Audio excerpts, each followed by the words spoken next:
E aí, eu sou o Thiago e sejam bem-vindos à nossa terceira aula sobre Arduino. Começaremos aprendendo mais sobre os loops, condicionais que formam estruturas repetitivas. O primeiro será o for. O for é usado para repetir um bloco de código envolvido por chaves. Geralmente, é usado um contador de incremento para escapar do loop. O for é útil para qualquer operação repetitiva. A sintaxe dele é formada por for, abre parênteses, inicialização, ponto e vírgula, condição, ponto e vírgula, e incremento, fecha parênteses, abre chaves, a linha de comandos, fecha chaves. Agora eu vou trazer um exemplo de for para vocês. Já montei um circuitinho aqui, assim como os outros exemplos também estarão com todos os seus devidos circuitos montados já para facilitar e acelerar o nosso curso. Vou definir aqui apenas o pino para ficar mais fácil da gente trabalhar, né? O setup eu vou deixar vazio nesse caso mesmo. Nesse exemplo vai ser um exemplo mais direto. Relembrando a sintaxe, for, abre parênteses, inicialização. Lembra do ponto e vírgula também, tem que ter o ponto e vírgula. A nossa condição, que aqui no nosso caso vai ser i menor que, menor ou igual a aqui, fica melhor, a 255. E o incremento. Fecha parênteses. Abre chaves. Vou deixar a chave fechada aqui já para não esquecer. E agora é só colocar a linha de comandos.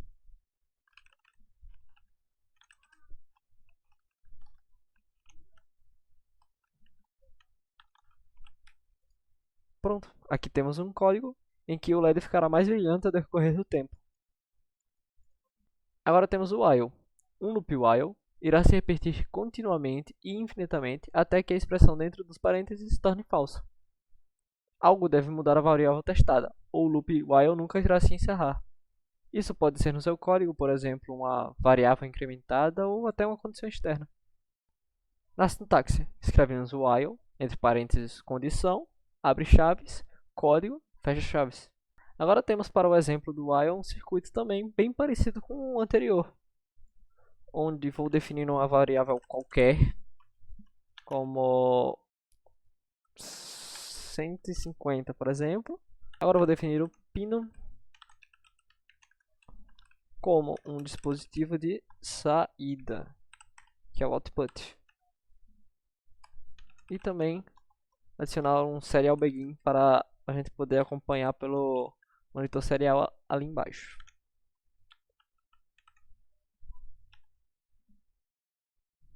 No nosso while loop, vou colocar o nosso while, qualquer sendo menor que 100, por exemplo.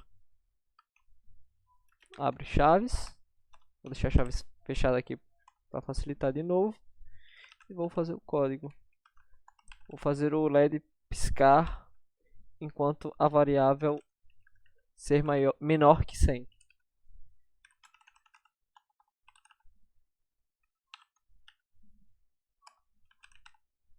Vou também colocar um pequeno atraso de 1 segundo.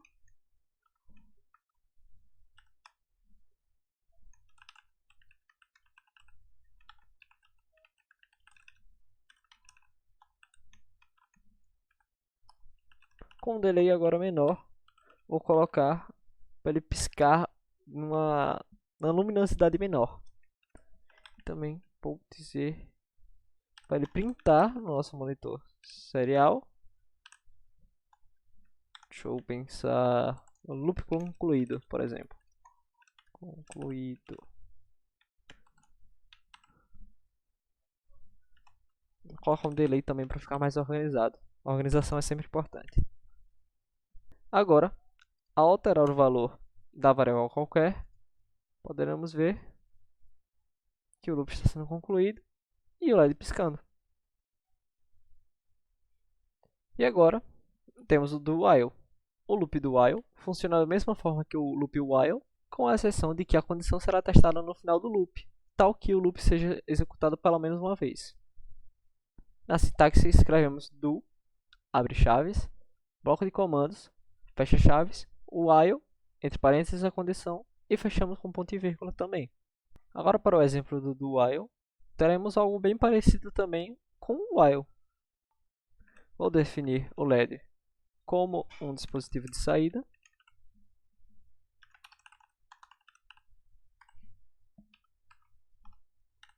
Adicionar também o serial.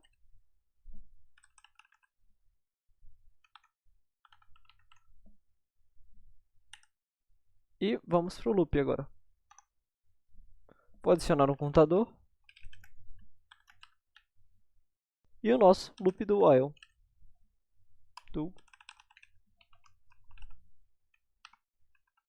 Vou fazer quase a mesma coisa do exemplo passado, onde o LED irá também piscar.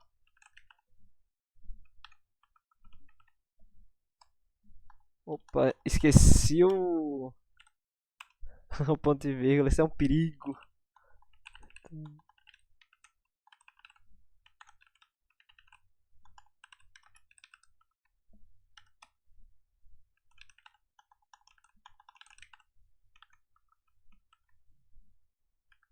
E um incremento.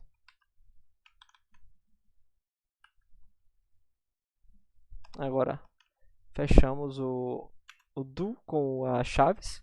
Escrevemos o while. While contador maior que 5, por exemplo.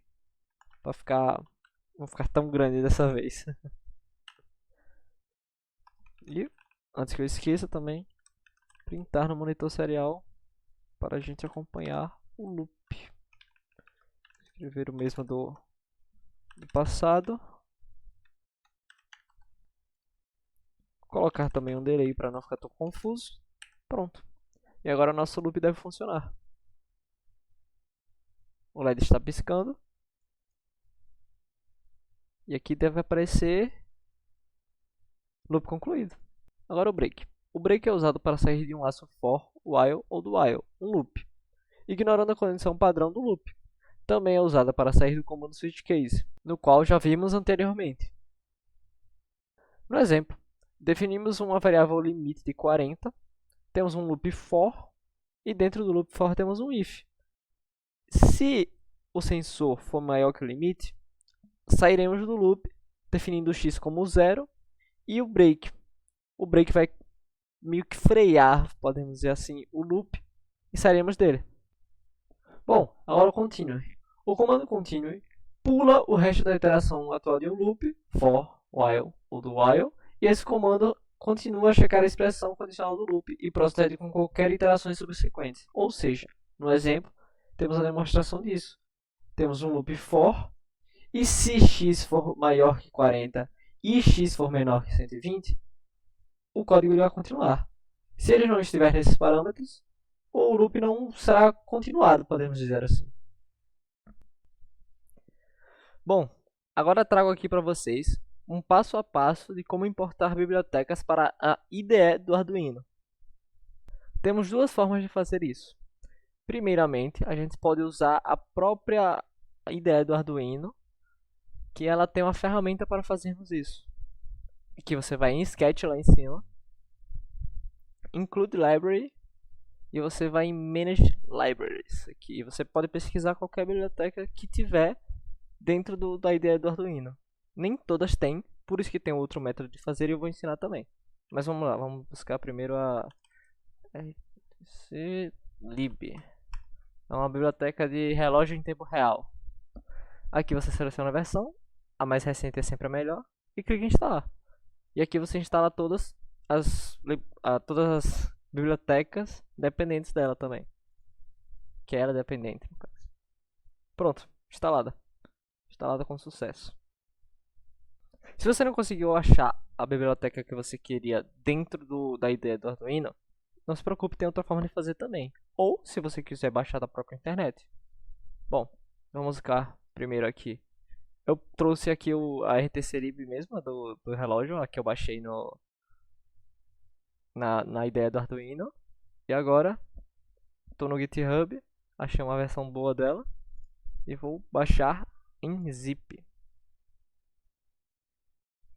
Pronto, depois de baixado, vamos na IDE do Arduino.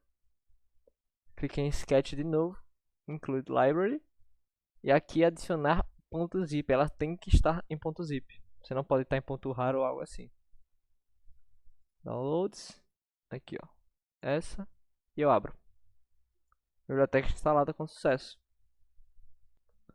Bom, agora que aprendemos a importar bibliotecas, aprenderemos um pouco sobre a função random. É algo bem simples, não se assustem com o nome, é algo aleatório, vamos dizer assim, mas é bem fácil de se reproduzir e aprender.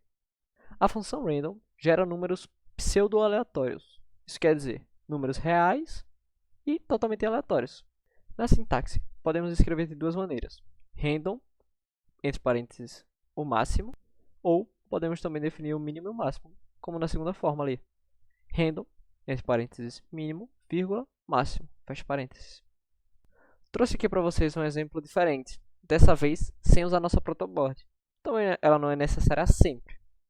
Queria mostrar isso para vocês também e deixar claro isso. Já deixei para vocês esse mini circuito montado também. O LED está ligado no pino 9 e vamos já criar aqui uma variável chamada número aleatório. Vamos chamar assim, eu acho, é legal. No void setup, vou adicionar o serial para manter o monitoramento da nosso código. Deixa eu ver 1600 também. Aqui adicionar o nosso random.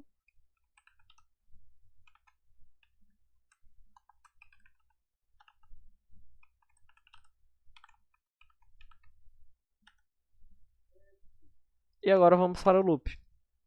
Vou chamar uma variável aqui, número aleatório. E dizer que ela é random, assim como vimos no nosso slide. Aqui eu vou chamar primeiro essa de máximo apenas, que será 255. Mas também vou fazer da outra forma para mostrar para vocês. Vou printar aqui o número que ele sortear, porque é um sorteador no final das contas, né? Separando para pensar, a função random é um sorteador.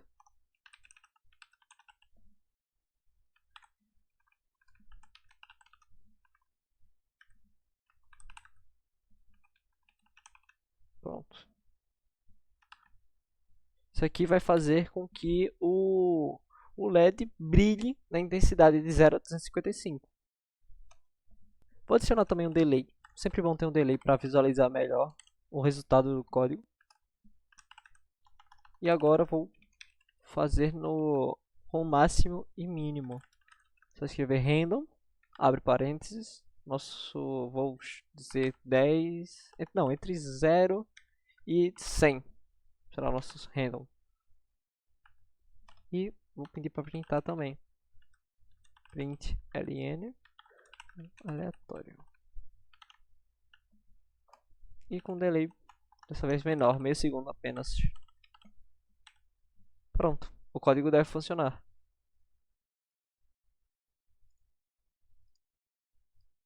Os números estão sendo sorteados lá embaixo, como vocês podem ver.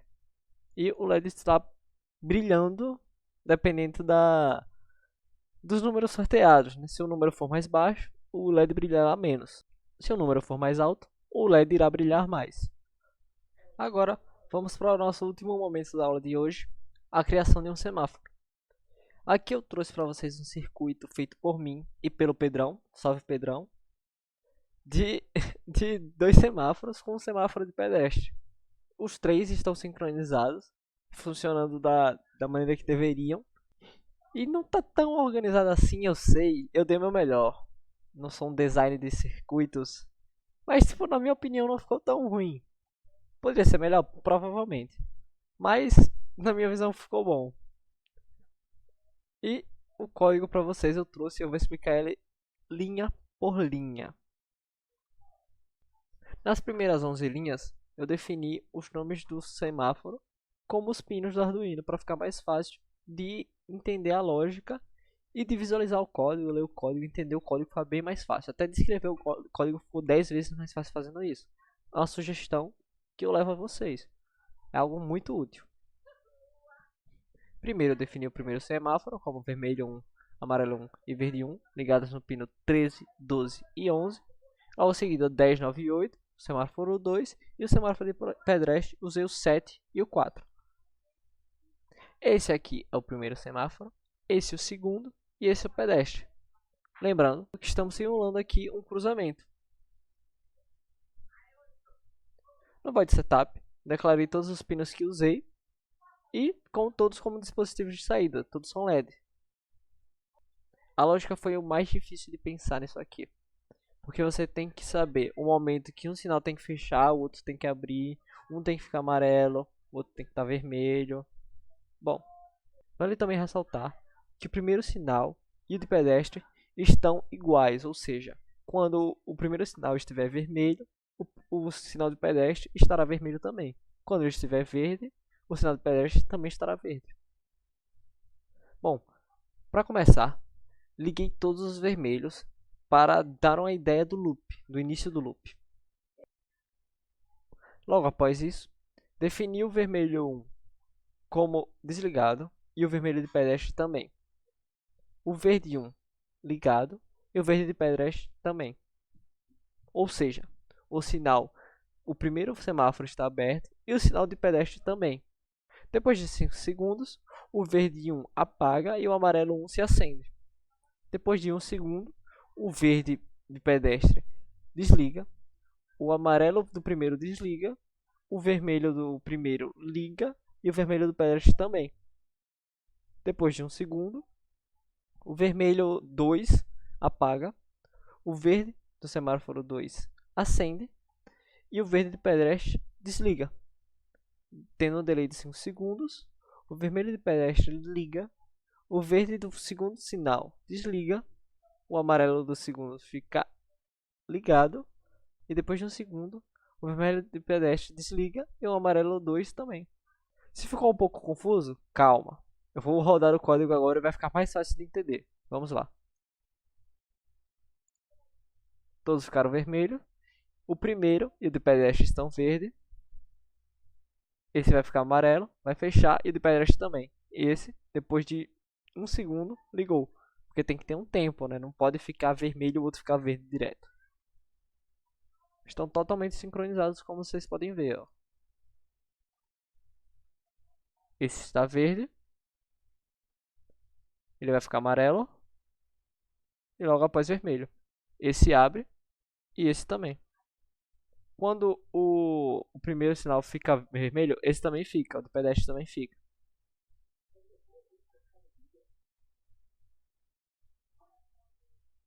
Espero que tenha entendido.